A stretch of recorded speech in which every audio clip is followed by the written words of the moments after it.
আপনাকে আমাদের অনুষ্ঠানে স্বাগত জানাই।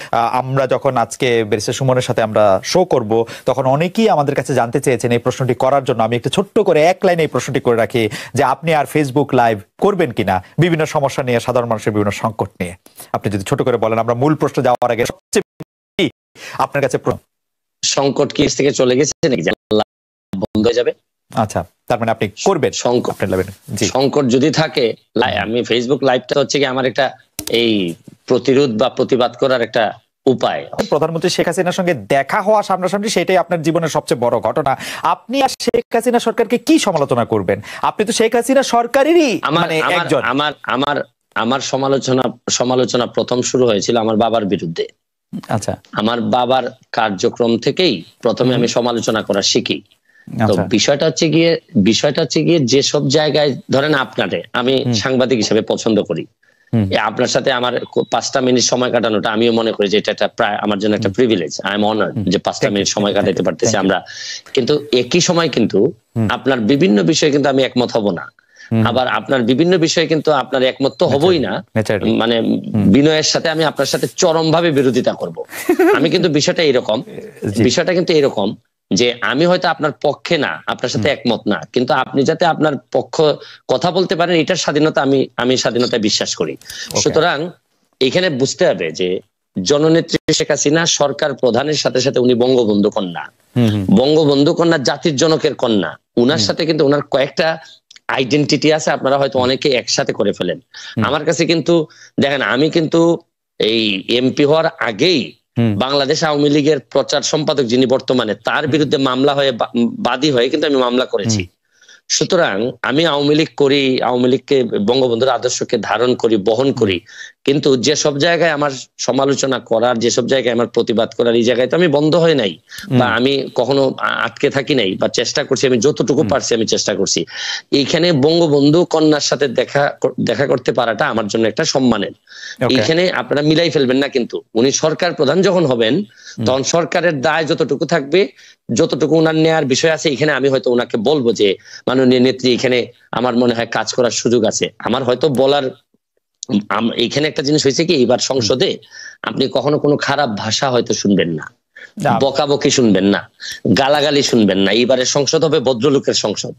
এখানে আপনি দেখবেন কিন্তু বিরোধিতা কি হবে, মানে আপনি মনে করছেন চরম বিরোধিতা হবে। কিন্তু আপনি তো অরিজিনালি নৌকা, মানে আপনি নিজেও নিজেরে বলেন, এমনিও বলেন।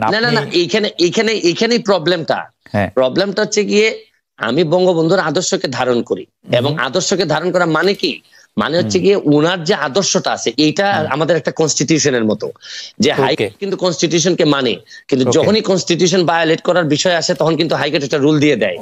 তো বিষয়টা হচ্ছে গিয়ে যে আমার এই জায়গাটা ঠিক রেখে আমার দেশটাকে বাঁচানোর জন্য, দেশটাকে ভালো করার জন্য আমার যে সব জায়গায় নক করতে হবে, এইসব জায়গায় আমি স্বতন্ত্র হিসেবে আমার তো আরো স্কোপ আরো বেড়ে গেল। রাইট। বঙ্গবন্ধুর আদর্শের কোষ্টি পাথরে এই বিরোধী দলের নেতা নেত্রীদের জেলে রেখে ইলেকশন করাটা কেমন আসলে? সাইদুল হক, আমি আপনার কাছ থেকে জানতে চাইবো যে সত্যি সরকার চায়, এবং একটি ফর্মুলা এসছে যে আমরা আসলে, আমি বারবার এই ফর্মুলাটি আসলে সরকার যারা সমর্থক, সাংবাদিক, বুদ্ধিজীবী তাদের কাছে শুনছি যে বাংলাদেশে নাকি দেখতে হবে এরকম একটি ছাঁকনি দিয়ে যে কারা আসলে স্বাধীনতার সপক্ষের শক্তি, কারা স্বাধীনতার সপক্ষের শক্তি দুই, তারাই আসলে সরকারি দল বা বিরোধী দল থাকবে, বাকিরা সব বাদ পড়ে যাবে। এইটি সম্পর্কে আপনার একটু মতামত জানতে চাইবো। আমি মতামত জানতে চাইবো যে সরকার কি সত্যি সব দলকে জাতীয় দল হিসেবে দেখতে চায় কিনা, আপনি এটি কি মনে করেন? আরেকটি প্রশ্ন করব যে আমি দেখলাম যে আওয়ামী লীগ সভানেত্রী যাদেরকে নমিনেশন দিয়েছেন তাদের মধ্যে অন্তত 60 জনের বেশি লোক হেরেছেন, 70 জনের মতো হেরেছেন। এটি কি আপনি সাংঘাতিক রকমের poor and bad and wrong judgment মনে করেন কিনা আওয়ামী লীগের সভানেত্রীর কাছ থেকে? আমি প্রথম প্রশ্নের জবাবে আগে আসি যে সরকার কি এটি চাচ্ছে কিনা যে Awami League B, Awami League C, Awami League D তৈরি হোক বাংলাদেশে? দেখেন, আমি যে উত্তরটা শুরু করার সময় একটা কথা বলতে চাই যে আমি পড়ছিলাম ছোটবেলায় যে অধিকার ছাড়িয়ে দেয়া অধিকার রাখিবার মতো বিড়ম্বনা নাই, বৈধতা দিলেন। এটা হচ্ছে কি আমি ব্যক্তিগতভাবে মনে করি, আপনারা দ্বিমত করতে পারেন না, এটা আমার মত হচ্ছে কি যে আমি যখন যে নির্বাচনে যান আমি আপনার কাছে ক্ষমতা দিয়ে দিলাম, ভাই যান, আপনার সাথে আমি নাই, আপনার আন্ডারে আমি নির্বাচন করব না। তারপরে এই নির্বাচন কিরকম হয়েছে এটা নিয়ে তর্ক বিতর্ক করা, আমি আমার জায়গায় স্ট্যান্ডিং থাকবো যে আমি শুনেন, আমি যে কারণে আপনার আন্ডারে নির্বাচন করতে চাইনি এটা নিয়ে আমার বিভিন্ন বৈধতা থাকতে পারে, যৌক্তিক ও যৌক্তিক দাবি থাকতে পারে। এই দাবি কিন্তু এখন আর উনাদের কিন্তু এখন আর এই জায়গা নাই। যেমন ধরেন আমি স্বতন্ত্র, কিন্তু স্বতন্ত্র হইলো দুইটা জায়গায় আমার, আপনি আমাকে আনকম্প্রোমাইজিং। একটা হচ্ছে গিয়ে যে আমি বঙ্গবন্ধুকে ধারণ করি, বঙ্গবন্ধুকে বহন করি, আরেকটা হচ্ছে গিয়ে মুক্তিযুদ্ধের সপক্ষের শক্তি হিসাবে আমি নিজেকে দাবি করি এবং এই অনুযায়ী কাজ করি। এই জায়গাটাকে আপনি যদি বলেন যে এই জায়গা যেহেতু আপনি মানেন, তাহলে আপনি বি টিম, তাইলে আমি সম্মানের সাথে আপনার সাথে দ্বিমত করতে চাই।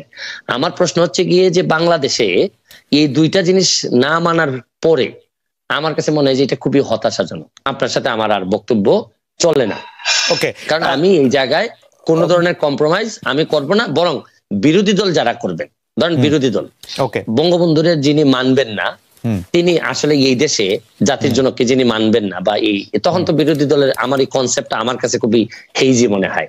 ছোট ছোট কয়েকটা প্রশ্ন করতে পারি। এক নম্বর প্রশ্ন হচ্ছে, আপনি ছোটই করবেন, আমি জানি আপনি ছোটই করবেন, আমি জানি এই ব্যাপারে আমার অভিজ্ঞতা আছে। জি, আপনি কি মনে করেন কিনা এই সরকার গত 15 বছর ধরে, গত 5 বছর ধরে বঙ্গবন্ধুর আদর্শ ধারণ করে?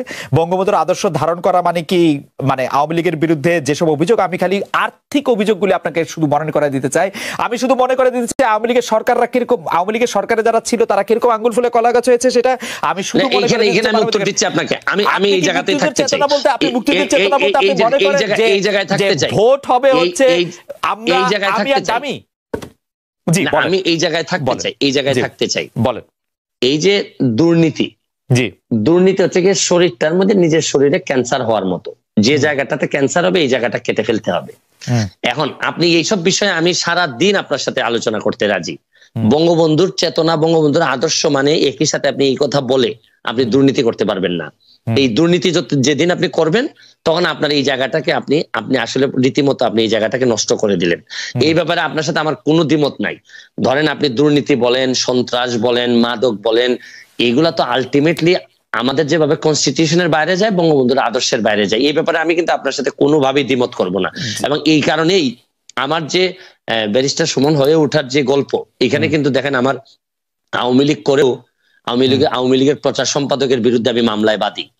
আমি আওয়ামী লীগ করেও আমি যতজন মন্ত্রীর বিরুদ্ধে আমি কথা বলছি সবই হচ্ছে গিয়ে দুর্নীতি সংক্রান্ত বিষয় নিয়ে আমি কথা বলছি। আমি বলছি যে এটা কোনোভাবেই বঙ্গবন্ধুর আদর্শ হইতে পারে না। আমার সাথে আমি যুবলীগের আইন সম্পাদক হিসাবে অব্যাহতি পাই কেন, আপনি এটাও জানেন যে আমি যুবলীগের আইন সম্পাদক। আপনি প্রথম আমার ইন্টারভিউ নেন যুবলীগের আইন সম্পাদক হওয়ার পর। আমার অব্যাহতির কারণটা কি ছিল? আমার কারণটা ছিল আমি বলছিলাম যে একজন ওসি সাহেব আওয়ামী লীগ করার দরকার নাই। আমি বলছিলাম যে উনার এই মিছিল মিটিং করার দরকার নেই, আওয়ামী লীগ করার জন্য যথেষ্ট পরিমাণ মানুষজন আছে। কিন্তু এই ক্ষেত্রে তারপর আমাকে অব্যাহতি দেওয়া হলো। এখানে একটা মিসআন্ডারস্ট্যান্ডিং থেকেই যায়। আমি বলছি বাংলাদেশের হয়েছে কি, আপনি বাংলাদেশের আদর্শ, রাষ্ট্র, সরকার, সরকার প্রধান, দলীয় প্রধান, এগুলার মানুষ এমন ভাবে গুলাই ফেলে যে এখন আমরা এক জায়গায় নিয়ে কথা বলতে পছন্দ করি। আসলে কিন্তু আমি সরাসরি প্রশ্ন করি, শেখ হাসিনা বঙ্গবন্ধুর আদর্শ ধারণ করেন বলে আপনি মনে করেন কিনা? অবশ্যই। আর মুক্তিযুদ্ধের চেতনার মধ্যে আপনি বলে রাখছেন, আপনি আমাদেরকে বলছেন, অনেক দর্শক আমাদেরকে দেখছেন, আপনারা শুনলে আসলে দর্শকরা 46,000 দর্শক একসঙ্গে লাইভ দেখছেন ইউটিউবে, এটি বড় নাম্বার। তো আমরা মনে করি যে সকল দর্শকের সামনে আপনি বলছেন যে বঙ্গবন্ধুর আদর্শ এবং মুক্তিযুদ্ধের আদর্শের বাইরে কোনো কিছু হলে আপনি তার সঙ্গে নাই, আপনি সেটির মধ্যে বলবেন। আমরা এটি দেখবো যে আপনি এটি আসলে কিভাবে এটি পালন করেন বা কিভাবে এটি এক্সিকিউট করেন। নিশ্চয়ই আপনি আমাদেরকে